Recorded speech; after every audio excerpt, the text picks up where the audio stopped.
Trop souvent, j'ai l'impression que je me débat dans le vent. Je suis comme engloutie par une tornade de tourments. Ça me prend au-dedans. Je peux plus rien faire, je suis paralysée. Je peux même pas avancer. Me débattre, j'ai l'impression que ça fait juste que je m'enfonce plus rapidement.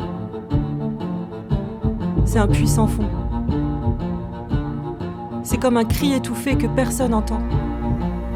Toujours l'impression que personne ne comprend. C'est vraiment ne plus savoir à quoi s'accrocher. En quoi, en qui encore espérer? Juste être abattu et découragé. On cherche à m'atteindre, à me persuader que c'est plus facile de renoncer. Baisser les bras, juste ne plus nager, abandonner. Comme si finalement, en capitulant, je pourrais enfin me reposer. Ce repos que je cherche tant. Un repos éphémère finalement. Se laisser simplement porter par le courant, peu importe où il m'amène. Une sorte de fatalité, de finalité, sans fin. Il y a pourtant quelqu'un qui s'est levé pour que je ne puisse plus sombrer. Il a fait taire la tempête, il m'a sorti la tête de l'eau. Il m'a relevé et aimé. Il a posé mon pied sur un rocher. Et de là, une espérance est née. Une assurance qui ne trompe pas. C'est comme un nouveau regard qui m'est donné. Un nouveau jour qui vient de se lever. Aujourd'hui, je vois sa lumière. Une espérance que je ne peux pas inventer. C'est un don du ciel, une grâce. Autrefois, c'était comme une petite voix qui me soufflait de ne pas baisser les bras. Je l'appelais ma conscience comme si elle était déjà associée à moi. J'ignorais que derrière cette voix résidait en fait un roi. Quand ma vie s'engloutissait dans les tourments, quand les vagues me malmenaient sans répit, il y a une ancre qui m'a tenue dans la tempête.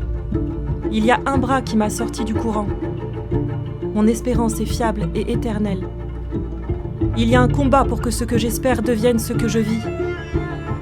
Il y a un combat qui vise ce en quoi mon cœur croit. Un seul combat, celui de la foi. Rendre coup pour coup, parole contre parole, sachant qu'en lui nous avons le dernier mot. Le découragement veut m'atteindre et veut me faire combattre un faux combat. L'incrédulité. L'espérance est une personne qui s'est donnée pour moi. Revenu d'entre les morts, il a achevé le combat. Par sa victoire, aujourd'hui je vis. Il m'a fait justice et ça a un prix. Une victoire qui mène au réel repos. Espérant contre toute espérance, je crois. Il a parlé sur ma vie, a planté sa semence, l'espérance. Et ce, pas que pour moi. L'amour qui parle, la parole qui aime, pour qu'à mon tour aujourd'hui je sème. Cette espérance est pour moi comme l'encre de ma vie.